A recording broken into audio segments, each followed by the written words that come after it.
نے بغیر رسول اللہ کے سورج پلٹایا ہے وہ ہے جب جنگ صفین سے لوٹ رہے تھے اور بابل یعنی بغداد کی طرف سے گزر ہوا تو مولا نے کہا یہ عذاب کی جگہ ہے، میں یہاں پر نماز نہیں پڑھوں گا۔ تو کچھ لوگوں نے پڑھ لی، کچھ لوگ علی کے ساتھ ہو گئے۔ جب جیسے ہی باہر نکلے تو لوگوں نے دیکھا کہ سورج غروب ہو گیا ہے۔ تو اب انہوں نے مولا کی طرف دیکھ کر یہ کہا کہ مولا کہا ایک منٹ رکو۔ مولا نے جو ہے وہ چند کلمات پڑھے، اشارہ کیا اور سورج بلند ہو گیا۔ تو علی نے یہ بتایا کہ صرف انسان ہی اطاعت نہیں کرتے بلکہ وہ بھی اطاعت کرتے ہیں جن کو اللہ نے ہمارے کنٹرول میں رکھا ہے۔ ایک صلوات بھیجے محمد والے۔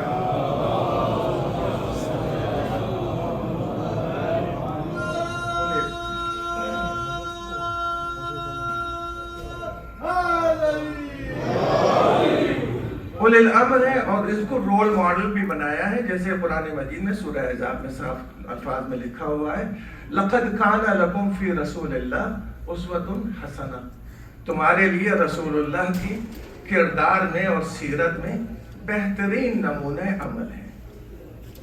لِمَنْ كَانَ يَرْجُو اللَّهَ وَالْيَوْمَ الْآخِرَ، وہ آیت آگے بڑھ گئی، مگر اتنا ہے رسول اللہ کی زندگی میں اور سیرت میں بہترین نمونہ عمل ہے۔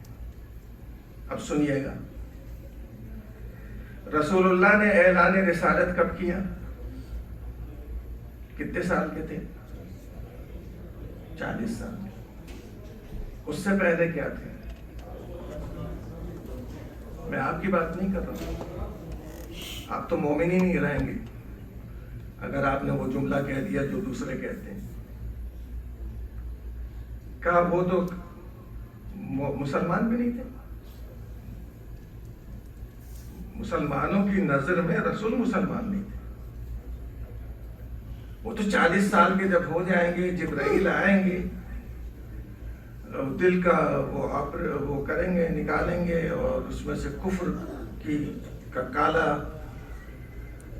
کالک نکالیں گے، اس کے بعد حوض کوثر سے دھوئیں گے اور پھر ٹرانسپلانٹ کریں گے، اس کے بعد پھر رسالت شروع ہوگی۔ تو اب سیرت رسول پر عمل کرنے کا ہمیں حکم دے رہا ہے خدا کہ تمہارے لیے سیرت رسول میں بہترین نمونہ عمل ہے۔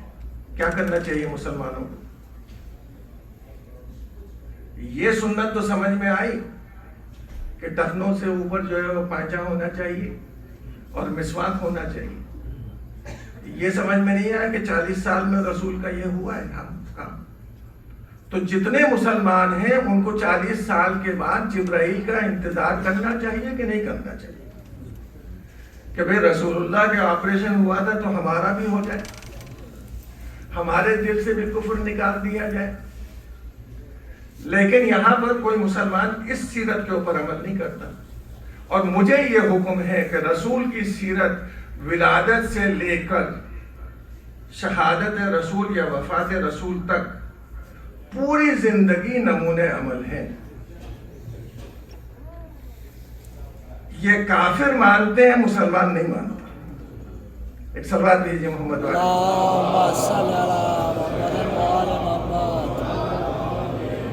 کبھی کسی کافر کو آپ نے رسول سے یہ کہتے ہوئے سنا ہے؟ آج 40 سال کے بعد تم ایک خدا کی طرف بلا رہے ہو،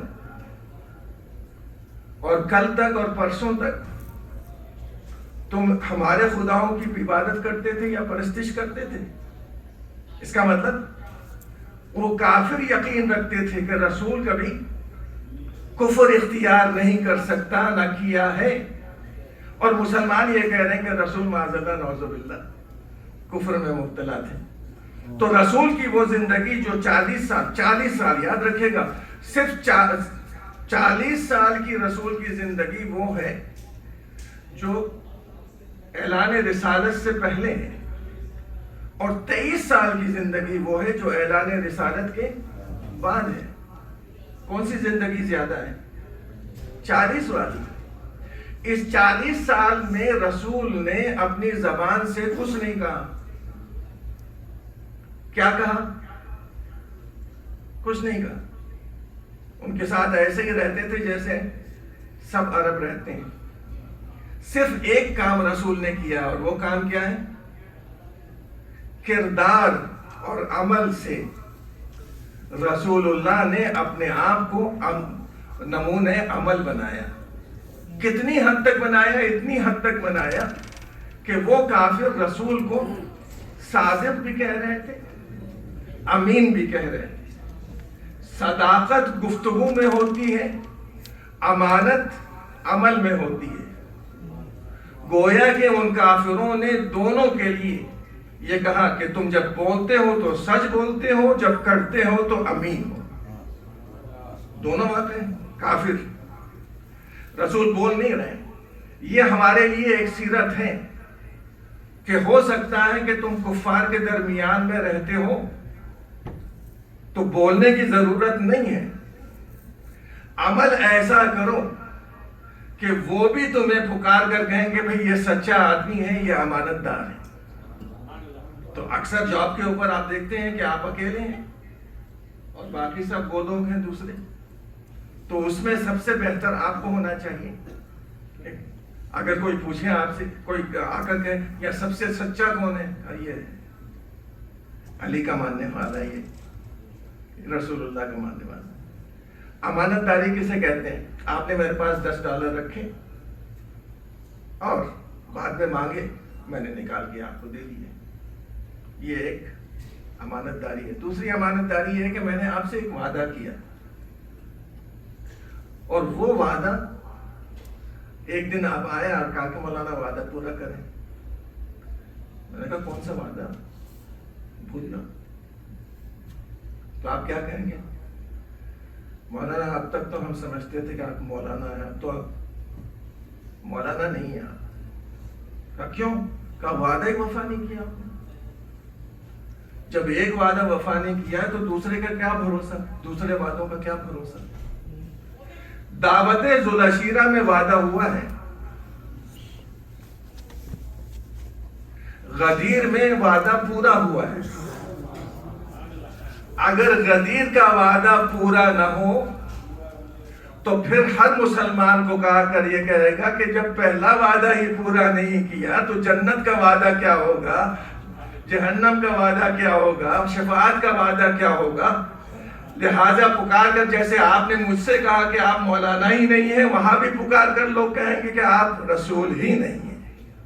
اسی لیے آیت قرآن کہہ رہی ہے وَإِن لَمْ تَفْعَلْ فَمَا بَلَّغْتَ رِسَالَتَهُ. اگر اس کو نہیں پہنچایا تو گویا کچھ نہیں پہنچایا. یعنی پورے کے پورے. ایک صحابی تھے رسول اللہ کے, خزیمہ بن ثابت. خزیمہ بن ثابت کی انصاری تھے, مدینہ کے رہنے والے. ان کی خصوصیت یہ ہے کہ ان کی ایک گواہی کو 2 گواہیوں کے برابر کہا جاتا تھا. تو ان کا نام تھا ذو الشہادتین. یہ جنگ احد بدر میں لڑے اور خندق میں, اور پھر مولا علی کے ساتھ جنگ صفین میں, وہیں پر یہ شہید ہوئے. رسول اللہ نے ایک مرچنٹ سے, ایک شخص سے ایک اونٹ خریدا تھا اور بات طے ہو گئی کہ اتنے میں خرید رہا ہوں اور یہ اونٹ میں خریدوں گا, لیکن ابھی رکھو میں پیسے لے کر آتا ہوں. رسول اللہ گئے. اسی درمیان میں ایک اور شخص آیا. آنے کے بعد اس نے کہا کہ جتنے میں تم نے بیچا ہے اس سے زیادہ میں دے دیتا ہوں. تو اس نے وہ اونٹ اس کو بیچ دیا. رسول اللہ جب پیسے لے کر آئے تو اس نے کہا کہ میں نے تو بیچ دیا. کہا تم نے مجھ سے باقاعدہ بیع و شرع کی ہے, یہ تو تم نے غلط کیا. کہا میں نے تو تم سے آپ سے بات ہی نہیں کی تھی. اب وہاں صحابہ تھے جو بات رسول اللہ کے پاس ہی رہا کرتے تھے.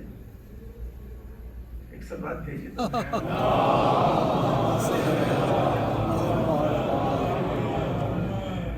اگر آیت اللہ شیستانی صاحب آ جائیں یا آپ کے شہنشاہ صاحب آ جائیں آپ کے پاکستان کے, تو کچھ لوگ تو ان کو جانتے ہیں, وہ آئیں گے. کچھ لوگ ان کے پاس رہیں گے, جانتے بھی نہیں ہیں. بس ان کے پاس رہیں گے. جب ان سے پوچھا کیوں بھائی, کیوں مولانا کو پریشان کر رہے, جاؤ. کہا نہیں, مولانا سے میرے خاص تعلقات ہیں, بات بھی کریں گے تو کان میں بات کریں گے. تو میرے ایک استاد تھے, میں نے ان سے کہا یہ درس کے بیچ میں یہ آ کر کیا آپ کے کان میں بات کرتے ہیں؟ اب کچھ نہیں, وہ اجازت مانگتے ہیں بیت الخلاء جانے کے لیے اور کان میں آ کے پوچھتے ہیں. تو بیکار والی باتیں کرتے ہیں مگر پاس بیٹھے ہوئے, جیسے فوٹو کے لیے یا قربت بتانے کے لیے تو اکثر جو ہے ساتھ میں لگے رہتے ہیں. رسول اللہ ظاہر رسول اللہ ہے, اب اتنے مسلمانوں پہ ظاہر کرنا ہے کہ ہم کتنے قریب ہیں, تو یہ رسول اللہ کے ساتھ رہتے تھے اور رسول اللہ بھی ان کو منع نہیں کرتے تھے, ٹھیک ہے تمہارا امتحان لیتا رہوں گا بار بار. تو انہوں نے ان کو پیش کیا کہ دیکھو یہ کہ یا رسول اللہ, نہیں آپ تو ایک ہی گواہ ہیں, ہم تو گواہی نہیں دے سکتے, یہ اونٹ تو اسی کا ہے. کیا دوسرے کام انہوں نے بھی یہی کہہ دیا. اتنے میں خزیمہ آ گئے. خزیمہ سے رسول اللہ کا تم گواہی دے دو. کہا بے شک, یہ اونٹ رسول اللہ نے لیا تھا, پیسے لینے کے لیے گئے تھے, اب خریدا ہے انہوں نے گواہی دے دی. جب وہ دے کر بیچ کر چلا گیا, رسول اللہ نے پھر لیا نہیں, کہا جاؤ. تو پھر خزیمہ سے رسول اللہ نے پوچھا کہ خزیمہ کیوں گواہی دی؟ کہا کہ یا رسول اللہ, جنت دیکھی نہیں, آپ نے وعدہ کیا, آپ نے کہا ہم نے مان لیا. شفاعت ہم نے دیکھی نہیں, قیامت ہم نے دیکھی نہیں, خدا ہی کو ہم نے نہیں دیکھا, آپ کے کہنے پر مان لیا. تو یہ چھوٹے سے اونٹ کے لیے ہم آپ کا انکار کریں گے؟ ایک سلوات بھیجے محمد.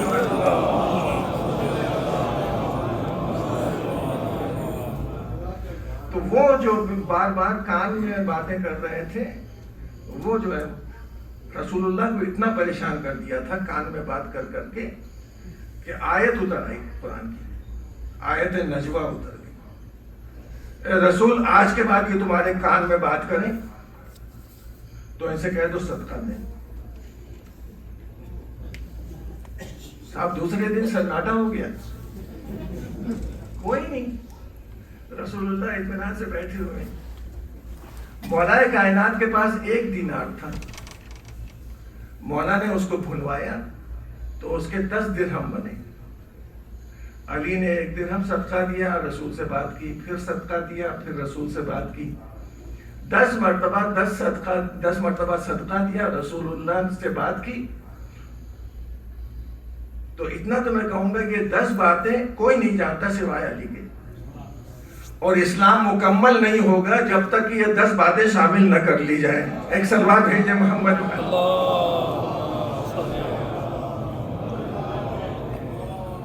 اللہ بڑا مہربان ہے, رحمان و رحیم ہے. اس نے کہا ٹھیک ہے, میں خوب جانتا ہوں تمہارے بارے میں, آج کے بعد یہ آیت میں نے منسوخ کر دی, اب تم رسول سے بغیر صدقہ دیے بات کر سکتے ہو. یہ آیت اتنی ہی دیر کے لیے اتری تھی جتنی دیر میرے مولا نے رسول کے کان میں بات کی. تو اس کو آیت نجوہ کہا جاتا ہے. بس اتنا کہوں گا, قرآن مجید, پورے قرآن مجید پر یا تو رسول نے عمل کیا ہے یا علی نے نظر. جو مسلمان یہ کہے کہ پورے قرآن مجید پر عمل کیا ہے, اس سے میں یہی کہوں گا کہ وہ 10 باتیں کہا ہیں جو رسول سے علی نے کہی تھی اور رسول نے جواب دیا تھا. ایک سلوات بھیجتے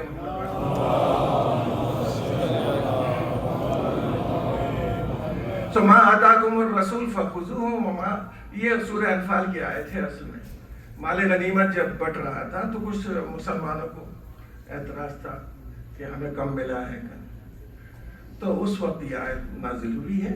اور یہ مسلمان یہی کہتے ہیں کہ یہ صرف اسی مال غنیمت کے لیے. ہم یہ کہتے ہیں نہیں, ما آتاکم الرسول, یہ ما جو ہے بتا رہا ہے کہ جو کچھ رسول تمہیں دیں اس کو لے لو. قرآن دیں تو قرآن لے لو, اہل بیت دیں تو اہل بیت لے لو. قرآن بھی امام ہے, یاد رکھیے گا, اور اہل بیت بھی امام ہے. بس وہ قرآن سامنے تھے وہ امام صامت ہے، یہ امام ناطق ہے۔ ہر دور میں ایک صامت ہوگا، ایک ناطق ہوگا۔ کسی صاحب نے مجھ سے کہا کہ مولانا وہ جناب فاطمہ کیا ہے؟ میں نے کہا وہ بھی امام صامت ہے، خاموش، حجت خدا ہے۔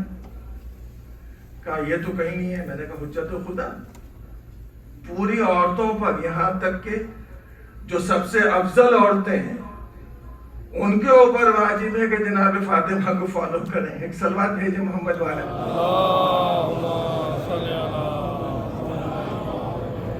تو بس یہاں پر میں آپ کو تھوڑا سا پریشان کروں گا اور آپ سے کہوں گا کہ اب رسول اللہ کوئی حکم دیں۔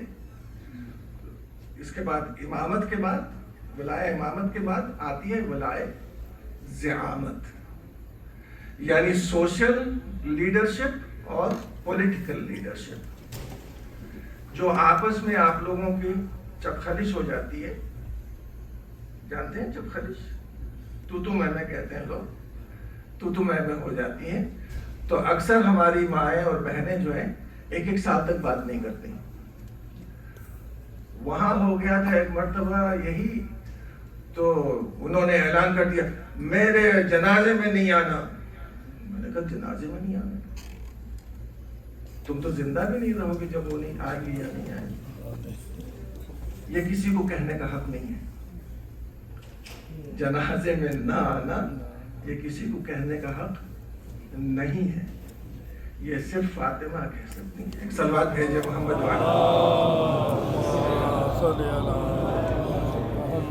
کیوں فاطمہ کہہ سکتی ہیں؟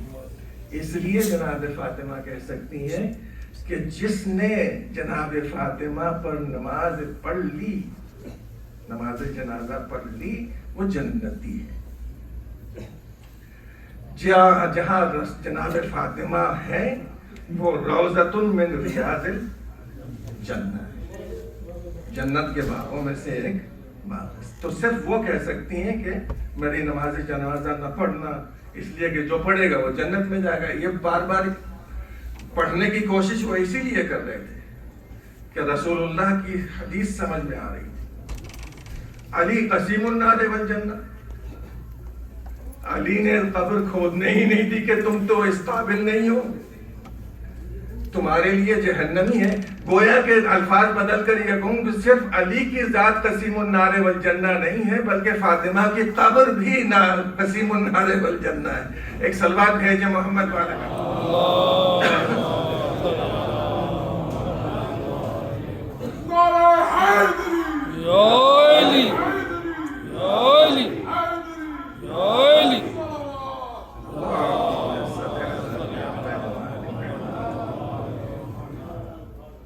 فلا وربک لا یؤمنون حتی یحکموک فیما شجر بینہم۔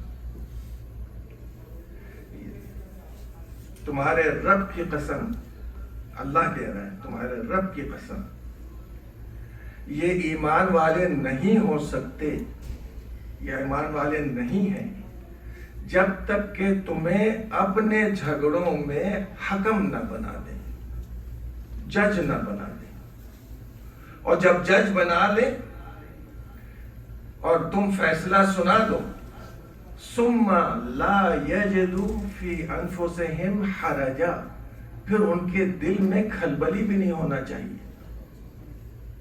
وسلموا تسلیما، اور بالکل سرنڈر کر دیں اور جو کہہ دیں کہ یا رسول اللہ جو آپ نے کہا ہے بس وہی ہے۔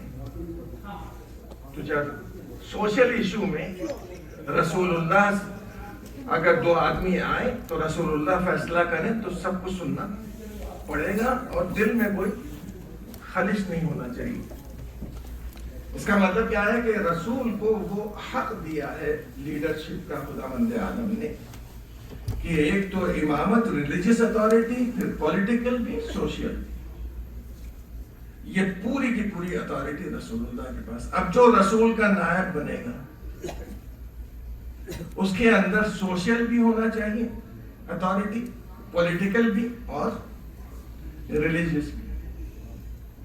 اب پولیٹیکل اتھارٹی لینے کے بعد کوئی یہ کہہ دے کہ بھائی مجھ سے غلطی ہو جائے تم اصلاح کر دینا، اور تم سے غلطی ہوگی تو میں اصلاح کر دوں گا، تو وہ ریلیجس اتھارٹی نہیں بن سکتا۔ صرف پولیٹیکل اتھارٹی بننے والے کو کنگ کہا جاتا ہے، صدر کہا جاتا ہے، امیر کہا جاتا ہے، لیکن ریلیجس، پولیٹیکل اور سوشل اتھارٹی رکھنے والے کو امام وقت کہا جاتا ہے۔ اس کا مطلب یہ ہے کہ اس کا مطلب یہ ہے کہ اس دور میں بھی اگر پوچھا جائے کہ امام کون ہے تو سب کو مولا علی کی طرف اشارہ کرنا پڑے گا کہ یہ امام ہے، اور انہوں نے تسلیم بھی کیا، لولا علی لہلکت، اگر علی نہ ہوتے تو میں ہلاک ہو جاتا۔ اب دعا سنیے گا، پہلے بادشاہ کی دعا، وہ جملہ کہتے ہیں، پالنے والے مجھے ایسی مشکل میں زندہ نہ رکھنا جس مشکل کو حل کرنے کے لیے علی نہ ہو۔ تاریخ میں لکھا ہے، اہل سنت، شیعہ، سب کتابوں میں۔ پھر دوبارہ دوہرا رہا ہوں، اس مشکل میں مجھے زندہ نہ رکھنا جس مشکل میں حل کرنے کے لیے علی نہ ہو۔ اس کو ذرا الفاظ بدل کے آپ کہہ سکتے ہیں، پالنے والے مجھے مشکل نہ دینا اگر مشکل کشا نہ ہو۔ ایک صلوات بھیجے محمد والے،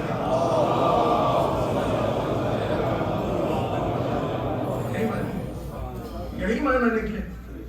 تو اس وقت تو تم نے بدعت نہیں کہا، آج بدعت کہہ رہے، اور دوسرا کہہ رہا ہے کہ اگر علی نہ ہوتے تو میں ہلاک ہو جاتا۔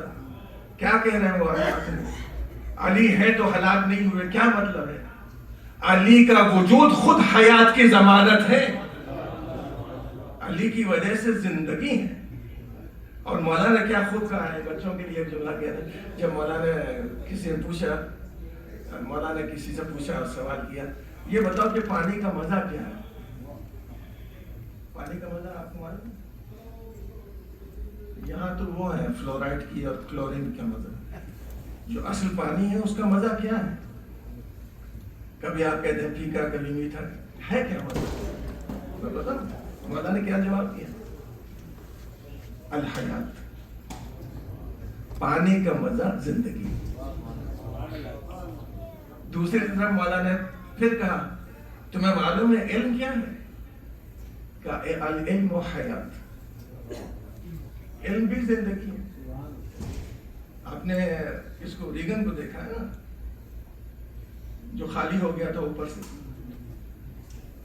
کسی کو نہیں پہچانتا، کیا زندگی؟ اس سے اگر پوچھے کہ تم زندہ ہو تو اسے یہ بھی نہیں معلوم کہ وہ زندہ ہے، اس لیے کہ وہ سب خالی ہو گیا تھا اوپر سے۔ مولا کیا کہہ رہے ہیں؟ العلم حیات، علم خود ایک زندگی ہے بچوں کے لیے، کہ ایک تو علم وہ ہے جو تمہیں زندگی دیتا ہے، اور پھر مولا کہتے ہیں اکتسبوا العلم یکسبکم الحیات، تم علم حاصل کرو اور وہ علم تمہیں زندگی دے گا۔ یہ کون سا علم ہے؟ جو آپ جاب کرنے کے لیے یا کسی اور کام کے لیے آپ علم حاصل کرتے ہیں، ڈاکٹری کا علم حاصل کرو، وہ علم تمہیں روزی دے گا۔ تو دونوں علم رسول مولا کائنات نے بیان کیے، بلکہ یوں کہنا چاہیے کہ بھئی ہر ایک آدمی جو ہے وہ صرف انسانوں کا امام ہوتا ہے، یہ مولا وہ ہے جس کی شجاعت کا امام ہے، جس کی سخاوت کا امام ہے، جس کا کلام امام الکلام ہے۔ صلوات بھیجے محمد والا۔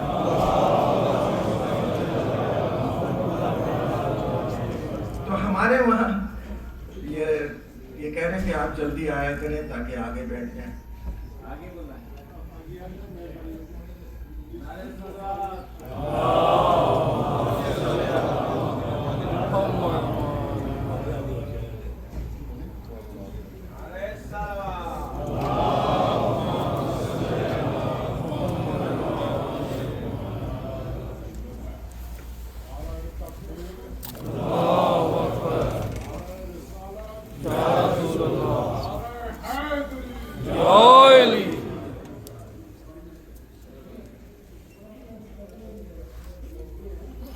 تو امام مولا کائنات، اور اب امامت کے بارے میں خود رسول اللہ نے معراج میں جانے کے بعد جب واپس آئے ہیں تو سب کے نام بتائے کہ ایک امام نہیں ہے تمہارے میرے بعد بلکہ 12 امام ہیں۔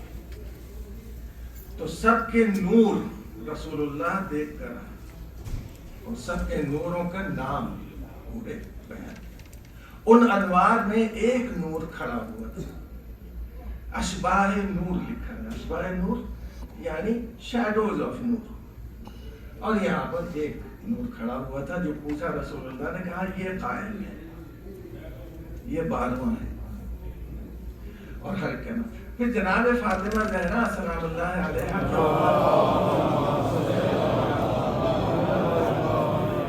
آسمان سے زمرد کی ایک تختی نازل ہوئی، جس کے لیے جابر ابن عبداللہ انصاری بیان کرتے ہیں کہ میں نے اپنے آنکھوں سے اس تختی کو دیکھا ہے، اور نقل کیا انہوں نے اسی تختی پہ جیسا لکھا ہوا تھا ویسے ہی انہوں نے کہا کہ زمرد کی تختی تھی، لوح تھی، اور اس کے اوپر نور سے لکھا ہوا تھا یعنی چمک رہا تھا، اور اس میں 12 اماموں کے نام، اور وہی انہوں نے کاغذ پر نقل کر دیا ایسے ہی۔ پھر 5ویں امام کے زمانے میں جب جابر سلام کرنے آئے تھے تو امام نے کہا جابر تم نے وہ لوح دیکھی میری جدہ کے پاس؟ کہا مولا میں نے دیکھی بھی، اس کو نقل بھی کیا ہے۔ کہا جاؤ لے کر آؤ۔ جب لے کر آئے جابر اور امام کو دکھائے تو امام اندر گئے، اور جانے کے بعد امام لے کر آئے تو ہو بہو دونوں میچ ہو رہے تھے۔ سلوات بھیجے محمد والے۔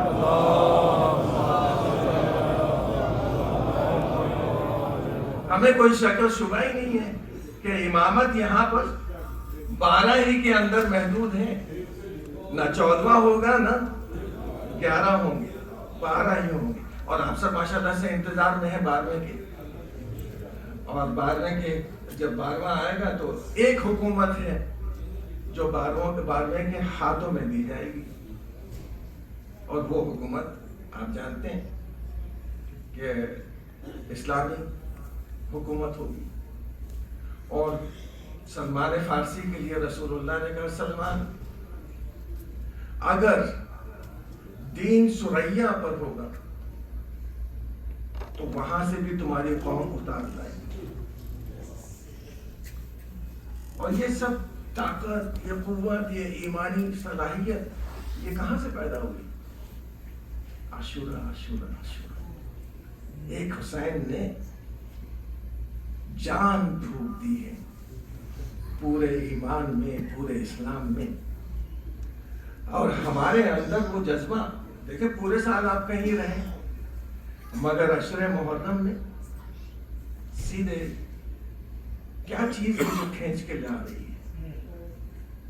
یہ حسین کی محبت، یہ اہل بیت کی محبت ہے جو آپ کو کھینچ کر لا رہی ہے۔ اور واقعی جب ہمارے اندر اتنی محبت ہے حسین کی تو بہن کے اندر کتنی محبت ہوگی؟ یہ بہن بھائی کائنات کے لیے نمونے عمل ہیں کہ دیکھو اگر بہن بھائی میں محبت دیکھنا ہے تو زینب اور حسین میں دیکھو۔ ایک مرتبہ رسول اللہ خطبہ دے رہے تھے، امام حسن آ گئے، رسول اللہ نے زانو پر بٹھایا، اس کے بعد امام حسین آ گئے، دوسرے زانو پر بٹھایا، امیروں کا ذکر ہونے لگا۔ امام حسن نے پوچھا کہ نانا امیر کیسے ہوتے ہیں؟ کہا بیٹا حسن تمہاری طرح۔ پھر غریبوں کا ذکر ہونے لگا تو امام حسین نے پوچھ لیا کہ نانا غریب کیسے ہوتے ہیں؟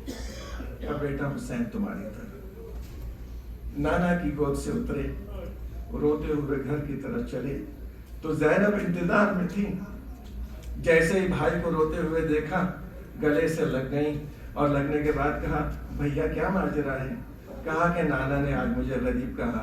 کہا کہ بھیا اگر تم غریب ہو تو یہ زینب بھی غریب ہے۔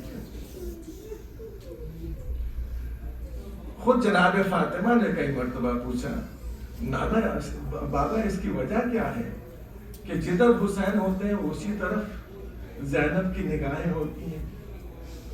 کہا کہ بیٹی یہ بہن کبھی بھائی سے جدا نہیں ہوئی. شادی ہوئی تو ایک شرط کے ساتھ، اے عبداللہ کبھی تم زینب کو حسین کے ساتھ جانے سے روکو گے نہیں. یہ عقد کے بعد بھی عالم یہ تھا کہ ہر نماز کے پہلے یا نماز کے بعد زینب حسین کی زیارت کے لیے آتی تھی. ادھر حسین کا یہ عالم تھا کہ اگر قرآن بھی پڑھ رہے ہیں تو زینب کے احترام میں کھڑے ہو جاتے تھے. جیسے رسول فاطمہ کے لیے کھڑے ہوتے تھے ویسے ہی حسین زینب کے لیے کھڑے ہو جاتے اور پھر زینب کو اپنی جگہ پر بٹھاتے تھے. حسین ایک مرتبہ جناب زینب سے ملنے کے لیے حسین گئے تو دیکھا کہ زینب سو رہی ہیں اور سورج کی کرنیں چہرے زینب پر آنے والی ہے. حسین دھوپ میں کھڑے ہو گئے کہ بہن کہیں ایسا نہ ہو کہ سورج کی تپش سے جاگ جائے. زینب کی آنکھ کھلی کہ بھیا کب سے کھڑے ہو گئے. یہی وجہ ہے میر انیس نے لکھا ہے اے قاتل ذرا دراسی دیر کے لیے رک جا تاکہ میں اپنے بھائی پر چادر کا سایہ کر لوں. اب وہ وقت آیا کہ اب زینب کو حسین کے ساتھ مدینہ چھوڑنا ہے. زینب نے آ کر علی عبداللہ سے کہا کہ میرا بھائی جا رہا ہے لہٰذا میں بھی ساتھ میں جاؤں گی. زینب کی طرف دیکھا عبداللہ نے، کہا کہ بیوی میں روک نہیں سکتا. کہا کہ عبداللہ روکنا بھی نہیں، اس لیے کہ میں بغیر حسین کے جی نہیں سکتی. خدا کی قسم جو بہن بھائی کو دیکھے بغیر کبھی کسی دن نہیں رہتی. مجھے نہیں معلوم کہ کربلا کے بعد اس پر کیا گزری ہوگی. یہاں پر قافلہ چلا، مکے پہنچا. مکے سے 92 مائلز کے اوپر زینب کو اطلاع ملی کہ عبداللہ آ گئے. جب عبداللہ کا نام سنا زینب گھبرائی. عبداللہ کو بلایا اور بلانے کے بعد کہا عبداللہ بس مجھے لینے کے لیے آئے ہو تو تمہیں میری ماں کی قسم ہے مجھے روکنا نہیں. کہا بی بی نہیں، یہ گستاخی کے لیے نہیں آیا ہوں، میں اپنے ساتھ اپنے دونوں بچوں کو لے کر آیا ہوں. جب حسین پر آنچ آئے کربلا میں کوئی وقت پڑ جائے تو ایک اپنی طرف سے قربان کر دینا، ایک میری طرف سے قربان کر دینا. پہنچا قافلہ کربلا میں. شب عاشور گزر گئی. عاشور کا دن آیا. لاشوں پر لاشیں حسین اٹھا رہے ہیں لیکن دو بچے ہیں جو بار بار حسین کے پاس آتے ہیں، نانا چچا ماموں ہمیں بھی اجازت دے دیں، ماموں ہمیں بھی اجازت دے دیں، لیکن اجازت نہیں مل رہی ہے. کہ اتنے میں زینب نے بلایا اور بلانے کے بعد کہا اونو محمد عقیل کے بچے شہید ہو گئے لیکن تم ابھی تک زندہ ہو. اپنی جان کو اپنے ماموں کے اوپر کیوں قربان نہیں کرتے؟ کہا کہ مادر گرامی بار بار ہاتھ جوڑے ہوئے کھڑے ہوئے ہیں. سفارش کے طور پر چھوٹے ماموں کو بھی لے گئے تھے مگر حسین اجازت نہیں دے رہے ہیں. کہ آخر میں حسین کو بلایا زینب نے اور بلانے کے بعد کہا بھیا آپ کا وعدہ ہے کہ ایک چیز میں مانگوں گی تو ضرور پورا کرو گے. کہا کہ وہ کیا ہے؟ کہا کہ میرے بچوں کو اجازت دے دو. حسین نے سر نیچے کیا، دونوں بچوں کو لے کر چلے. ایک کو عباس نے سوار کیا، ایک کو حسین نے سوار کیا. جعفر طیار کے پوتے ایک مرتبہ حملہ کیا میدان میں. لوگوں کو یاد ہے، دشمن کو یاد آ گیا کہ جعفر طیار کیسے جنگ کرتے ہیں، علی مرتضیٰ کیسے جنگ کرتے ہیں. کہ اتنے میں آواز بلند ہوئی اے ماموں ہماری مدد کرے. حسین دوڑے، عباس جھپتے. دونوں جب پہنچے ہیں تو بچوں کی لاشیں مفارقت کر گئی تھی. ایک لاش کو حسین نے اٹھایا، دوسرے کو عباس نے اٹھایا. خیمے میں لے کر داخل ہوئے، آواز دی زینب کہاں ہو؟ تلاش کیا تو دیکھا سجدے شکر میں لیٹی سجدے شکر کر رہی ہے اور یہ کہہ رہی ہے پالنے والا تیرا شکر ہے کہ تو نے مجھے سرخ رو کر دیا۔ حسین رو رہے تھے، زینب نے دیکھ کر کہا بھیا رونے کی وجہ کیا ہے؟